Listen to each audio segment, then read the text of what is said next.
আমার একটা সৎ বোন ছিল, নাম অনিমা। আমার বোন বাসা থেকে 1 কিলোমিটার দূরে থাকত। একদিন আমাদের বাসায় আমার সৎ বোনকে বেড়াতে নিয়ে আসলাম। তারপর এক রাতে যা ঘটল তা শোনার পর তোমরা থমকে যাবে। তার আগে আপনারা যদি আমার এই ছোট্ট চ্যানেলটির নতুন দর্শক হয়ে থাকেন তাহলে চ্যানেলটি সাবস্ক্রাইব করে সাথে থাকবেন। তো বন্ধুরা, মূল ঘটনাটি বলি। আমি কোনোদিন বাবাকে মায়ের গায়ের উপর হাত তুলতে দেখিনি। আজ হাত তুললেন। আমার মাকে বাবা আজ মারলেন, কিন্তু মায়ের চোখে পানি নেই। রাগে দাঁতে দাঁত চেপে কিডমিট করছেন। বাবার চোখ দিয়ে টলমল করে পানি পড়ছে। বাবা ভেজা গলায় বললেন, উঠতে বসতে যে সোহানার খোঁটা দেয় সে আজ মরে গেছে। এবার খুশি তো? এখন থেকে অন্তত আমাকে রেহাই দাও। সুহানা নামটা আমি আজ প্রথম শুনিনি, আগেও বহুবার মায়ের মুখে শুনেছি। মা বাবার সাথে একটু রেগে গেলেই সোহানার নাম ওঠে। আমি বারবার জানতে চেয়েছিলাম মায়ের কাছে কে এই সুহানা। মা মুখে ভেঙচি আকৃতি এনে ভাষাকে বিকৃতি করে বলেছিল, তোর বাপের প্রেমিক লাগে।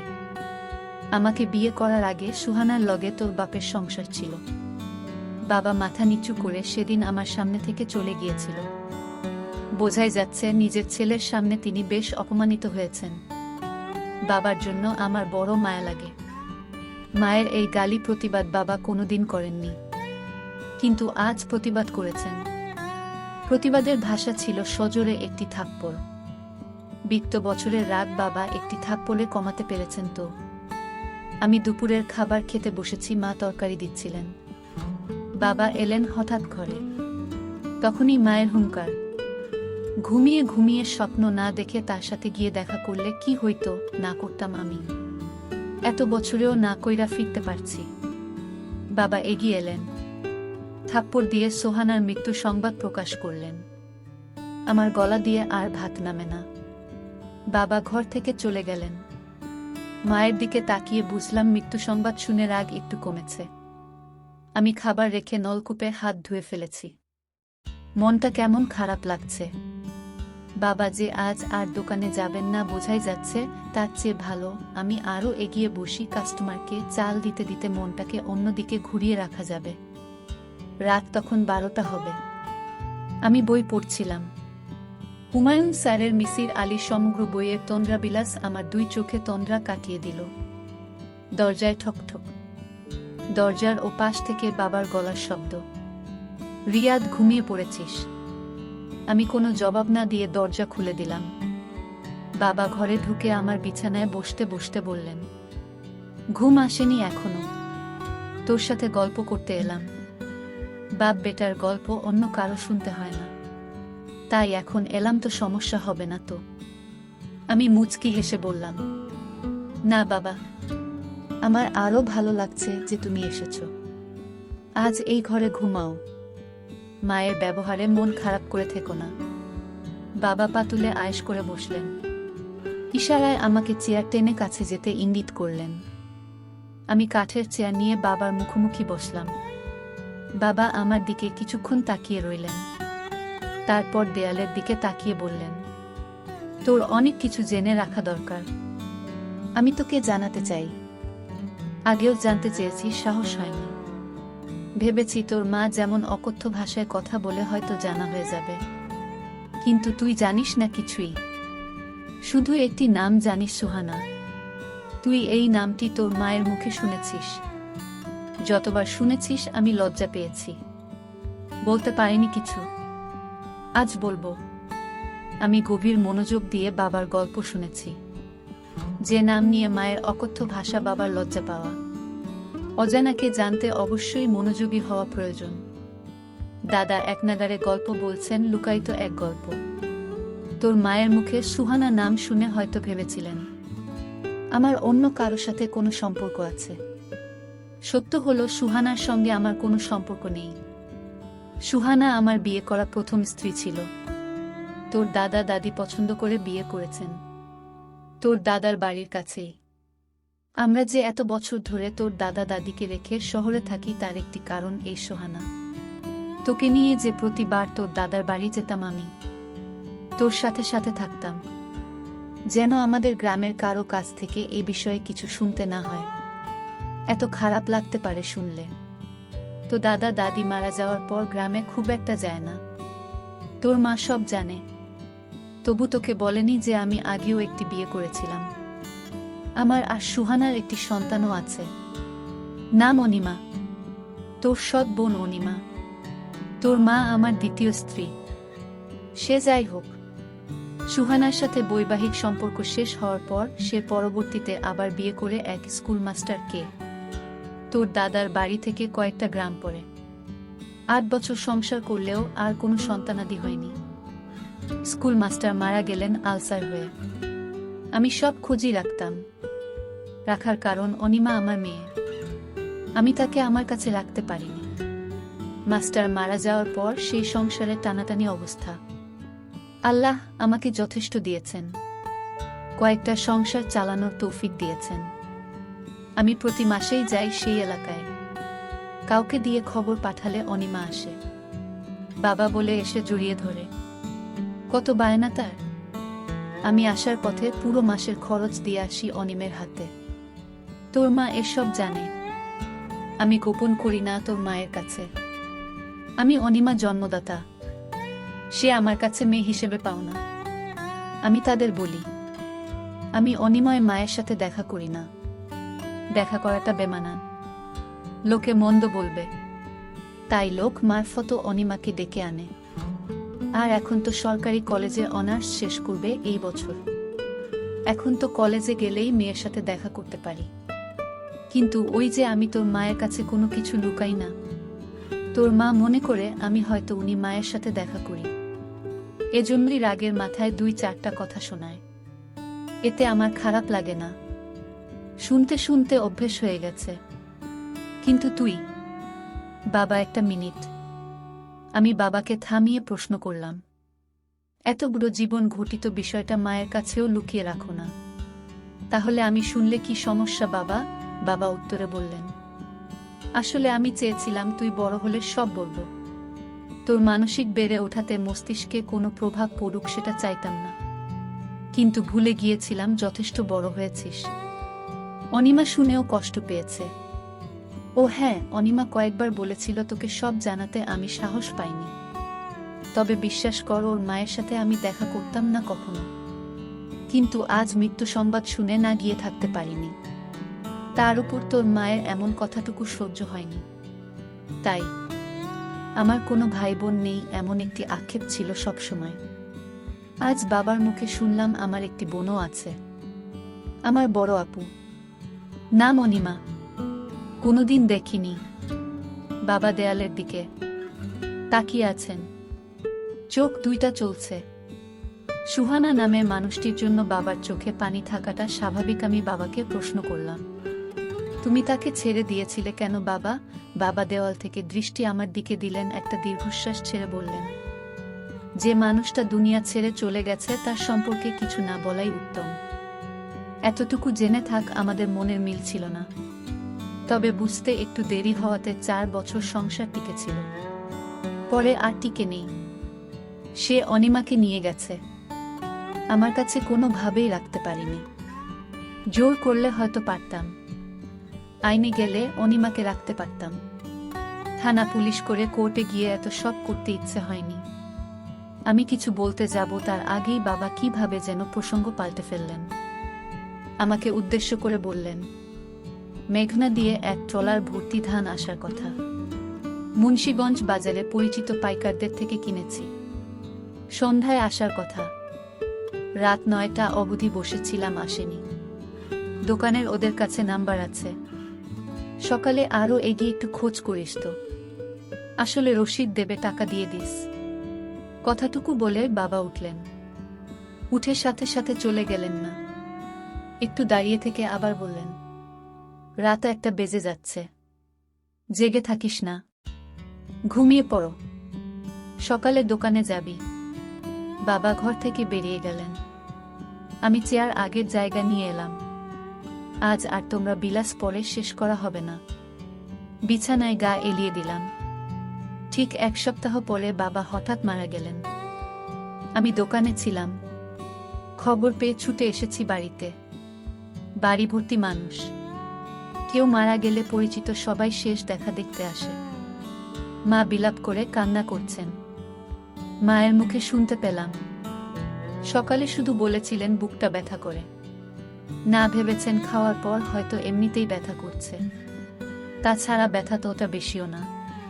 কিছু না বলে বাবা দুনিয়া ছেড়ে চলে গেলেন। আমার মাথার উপর বট গাছের ছায়া ছিলেন। নিজেকে খুব অসহায় লাগছে। এত বড় পৃথিবীতে নিজেকে একা লাগছে। আমার দুই চোখ বেয়ে অঝরে পানি পড়ছে। সান্ত্বনা দিতে এগিয়ে এলেন এলাকার কয়েকজন। মানুষের সামনে কান্না করাটা অন্য সময় হলে লজ্জাকর পরিস্থিতি হতো, কিন্তু এখন লজ্জা লাগছে না, শুধু পানি পড়ছে। এক এক করে সব আত্মীয় স্বজন এলো। শেষ বিদায়ের আয়োজন চলছে। কবর খুঁড়তে লোক গেছে কবরস্থানে। এ যেন এক অনুষ্ঠান চলছে, শেষ বিদায়ের অনুষ্ঠান। বাবা মারা যাওয়ার মাস পেরিয়ে যাচ্ছে। আমি আটতে বসে আছি। বাবার অবর্তমানে দায়িত্ব বেড়ে গেছে। হঠাৎ আমার অবচেতন মনে খানিকটা ধাক্কা লাগলো, অনিমা আমার একটা মাত্র বোন। তাকে তো খবর দেওয়া হয়নি। আমার কাছে তো ফোন নাম্বারও নেই। বাড়ি ও চিনি না, কোনো গ্রামে থাকে। বাবাকে শেষ দেখা হয়নি তার। এটা তো তার প্রতি মস্ত বড় অন্যায় হয়েছে। মায়ের কাছে কি তাদের বাড়ির ঠিকানা আছে? না, মাকে কিছু বলা যাবে না। দাদার বাড়ির কেউ কি জানে? ভাবতে ভাবতে হঠাৎ মনে পড়ল, বাবা বলেছিলেন অনিমা আপু ঢাকা সরকারি কলেজ থেকে অনার্স শেষ করবেন এই বছরে। আমি বসা থেকে উঠে দাঁড়ালাম। একটা বন্ধু ভুল হয়ে গেল। আপুকে বাবার মৃত্যু সংবাদ জানানো দরকার ছিল। ঢাকা সরকারি কলেজের দক্ষিণ দিকে অনার্স ভবন। আমার পরিচিত কেউ নেই এখানে। অনার্স ভবনের সামনে অনেকেই আছে। আমি এগিয়ে গেলাম। সবাই বয়সে আমার বড়। একসাথে ৩২ জন কথা বলছে দাঁড়িয়ে। আমি গিয়ে সালাম দিলাম। জানতে চাইলাম অনার্স শেষ বর্ষের অনিমা নামের কাউকে চিনে কিনা। সাথে সাথে একজন ডান দিকে তাকিয়ে একটু গলা উঁচিয়ে বলল, এই অনিমা তোকে কেউ খুঁজতে আসছে। আমার চোখ দুইটা যেন অপেক্ষা সইছে না। কেউ একজন এগিয়ে আসছে। আমার বয়সে বড় হতে পারে। তার বয়স আনুমানিক ৩০। দেখতে খুবই সুন্দর। ইচ্ছে করছে এখনই চিৎকার করে বলি, আমি তোমার একমাত্র ভাই রিয়াদ। কিন্তু বলতে পারিনি। আমার গলার স্বর কি ভেজা বুঝতে পারছি না। আমাকে খুঁজছো? কে তুমি? আপনার কথায় কি বলবো ভেবে পাচ্ছি না। আসলে কি আমি পরিচয়ের শুরুটা কিভাবে করব? মুখ ফুটে বললাম, আপু আপনার সাথে কিছু কথা আছে, খুব জরুরি। একটু এদিকে আসবেন। অনার্স ভবনের সামনে দূর্বা ঘাসের শীতল পাটির মতো বিছানা পাতা। আমি আপুকে নিয়ে একটু আড়ালে গেলাম। আপুর কৌতূহলী চোখ। হঠাৎ বললাম, আমি দুপুর থেকে এসেছি। আমার নাম রিয়াদ। কথাটুকু বলে আপুর দিকে তাকালাম। আপু নির্বাক, চোখের পলক পড়ছে না। চোখ দুইটা ভিজে উঠল আমার সামনে। আর একটু এগিয়ে এসে আপু বলল, তোমাকে দেখার ইচ্ছে ছোটবেলা থেকে। আমার একটা ভাই আছে, আর তাকে আমি কখনো দেখিনি। এই কষ্টটা আমার অনেক বছরের। কত বড় হয়ে গেছো তুমি। আমার দৃষ্টি নিচের দিকে। ইচ্ছে করছে নিজের চোখের সাথে যুদ্ধ ঘোষণা করি। আমার চোখ থেকে এখন যেন কোনো পানি না পড়ে। আমি চেষ্টা করে যাচ্ছি আটকাতে, আর পারলাম কই। এরই মধ্যে আপু আবার বলল, বাবা মারা যাওয়ার দিন গিয়েছিলাম তোমাদের বাড়িতে, আর আওলাদ নামের কেউ একজন ফোন করেছিল। তোমাদের বাড়ির ঠিকানা নিয়ে গিয়েছিলাম। ২০ মিনিটের মতো ছিলাম। সবাই কান্না করছে। মানুষের ভিড়ে আমিও বাবার মুখখানি শেষবারের মতো দেখে নিয়েছি। দেখে কান্নাও করেছি। কিন্তু কেউ জানে না আমি কে। তোমাকে খুঁজেছি, জিজ্ঞেস করিনি কারো কাছে। বাবার কাছে শুনেছিলাম তোমার নাম। কেউ একজন বলছে রিয়াদ কাপড় কিনতে গেছে। আমি আর সেখানে থাকিনি, চলে এসেছি। মাথা তুলে তাকাতে খুব ইচ্ছে করছে, কিন্তু চোখের পানি লুকাতে পারবো না। আপু আমার চোখের পানি মুছে দিচ্ছেন। বড় বোনের বুঝি এত মমতা থাকে, এত দাম থাকে? আপু আমার চোখের পানি মুছে দিয়ে বললেন, তুমি ছোট হলেও এখন তোমার দায়িত্ব অনেক। মায়ের দিকে খেয়াল রেখো। আমি বাড়ি থেকে আসার সময় 20,000 টাকা নিয়ে এসেছি। পকেটে হাত দিয়ে টাকাটা বের করে আপুর হাতে দিয়ে বললাম, আমি এখন আর ছোট নেই আপু, অনেক বড় হয়েছি। মায়ের খেয়াল যেমন রাখতে পারবো তেমনি আপুর জন্য এই ভাইটি আছে। আপু একটু চমকালেন বোধ হয়। তারপর টাকাটা আমার হাতে দিয়ে বললেন, আমি তোমার চেয়েও বড়, এখন আমার টাকা লাগবে না। মামার বাড়িতে থাকি এখন। আমি টাকা ফেরত না নিয়ে বললাম, টাকা নিতেই হবে আপু, সব দায়িত্ব এখন থেকে তার ভাইয়ের। বাবা শুধু আমার একার নয়, তোমার বাবা। তোমার অধিকার আছে, আমাকে শুধু আপু ডাকতে দিও, বঞ্চিত করো না। অনার্স ভবনের সাক্ষী হচ্ছে 2 ভাই বোনের চোখ থেকে গড়িয়ে পড়া পানি। সামনে এগোচ্ছি, আর থেকে যেতে হবে, আরব থেকে বাড়িতে না, কয়েকদিন ধরে মনোহরা থাকে। মায়ের কাছাকাছি থাকাটা দরকার, গল্প করা দরকার। সব দায়িত্ব এখন আমাকে পালন করতে হবে। রিকশায় উঠে কিছু দূর এসে পেছন ফিরে দেখি আপু তখন আমার চলে আসা দাঁড়িয়ে দেখছে, যেন ভাইকে বিদায় দিতে মন যাচ্ছে না। তার কিছুদিন পর আমি আপুকে বললাম, আপু তোমাকে আমাদের বাড়িতে নিয়ে যেতে আসলাম, কিছুদিন আমাদের বাড়িতে চলো, একটু ঘুরে ফিরে আসো, ভালো লাগবে তোমার। আমি আর না করলাম না। আমি বললাম, আমি তোমাদের বাড়িতে গেলে তো মা আম্মা অর্থাৎ আমার সৎ মা আমাকে দেখে সহ্য করতে পারবে না। আরে না আপু, কিছু হবে না, তুমি এসব কথা বাদ দিয়ে চলো আমার সাথে। আমিও ভাইয়ের কথায় মায়ের টানে আমি চলে গেলাম তাদের বাসায়। আমাকে আমার সৎমা দেখে মুখটা কেমন যেন আধার করে ফেলল। আমি এতে কিছু মনে করলাম না, এটা আমি স্বাভাবিকভাবেই নিলাম ব্যাপারটা। বাবা মারা যাওয়ায় মায়ের কষ্টটা অনেক বেড়ে গেল। আপু, আমি তোমাকে এখন থেকে কষ্ট করতে দেব না। যা প্রয়োজন তুমি আমার কাছে চাইবে আমি দিব, কারণ আমার একটা মমতাময়ী বোন আছে। আমি তা জানতাম না। আমার বাবার মৃত্যুর কিছুদিন আগে আমার সাথে বলেছে তোমার কথা, তাই আমি জানতে পারলাম যে আমার একটা বোন আছে। আজ আমি অনেক খুশি এমন একটা বোন পেয়ে। আমার মা আমার সাথে বলতো তোর কোনো ভাই বোন নেই, কিন্তু বাবা আমাকে মৃত্যুর আগে বলে গেল বাবা এতটা দায়িত্বশীল ছিল যে আমাকে কোনদিন কষ্ট কি জিনিস বুঝতে দেয়নি। যেন আপু আমার মা আমার বাবাকে প্রতিদিন কত কথা বলতো। এর একটাই কারণ, বাবা তোমার সাথে দেখা করতো, তাই এটা বাবা আমাকে বলে গেছে। বাবা কোনোদিন মায়ের কথায় রাগ করেনি। এসব গল্প করছিলাম, হঠাৎ মায়ের ডাক পড়ল, কি রে তোরা খাইতে আয়। আমার টেবিলে গিয়ে বসে দুপুরের খাবার শেষ করলাম। তারপর আমার রুমে আমার শ্রদ্ধেয় বড় বোনকে নিয়ে সুখ দুঃখের গল্প করছিলাম অনেকক্ষণ ধরে। আমার মা চাইতো না আমি আমার বোনের সাথে গল্প করি, বোনকে লেখাপড়া করার জন্য সাহায্য করি। আমার মা আমাদের দুজনেকে গল্প করতে দেখে। পাড়ার মানুষকে নিয়ে আসলেন আর বললেন, দেখো তোমরা সবাই আমার ছেলেকেও অনিমা জাদু করে ফেলেছে। আমার ছেলে আমার কোনো কথাই শোনে না। আগে শুনো তো, আমি মাকে বললাম না তুমি এ কি বলছো, আমার বোনকে তুমি এত মিথ্যা অপবাদ দিচ্ছে। মা তুমি এতটা নীচ হতে পারলে কিভাবে? আমি আমার শ্রদ্ধে বড়ই বোনকে নিয়ে আসলাম আমাদের বাড়িতে কিছুদিন বেরিয়ে যেতে, আর তুমি কিনা আমাদের মিথ্যা অপবাদ দিচ্ছ। তোমাকে মা বলতে আমার ঘৃণা করছে। মা, আমরা ভাই বোন, আমরা রুমে বসে বাবা আর তোমার জীবন কাহিনী নিয়ে আলোচনা করছিলাম, আর তুমি কিনা গ্রামের মানুষকে বলছো আমার বোনের সাথে। না মা, আমার ভাবতেই পারছি না।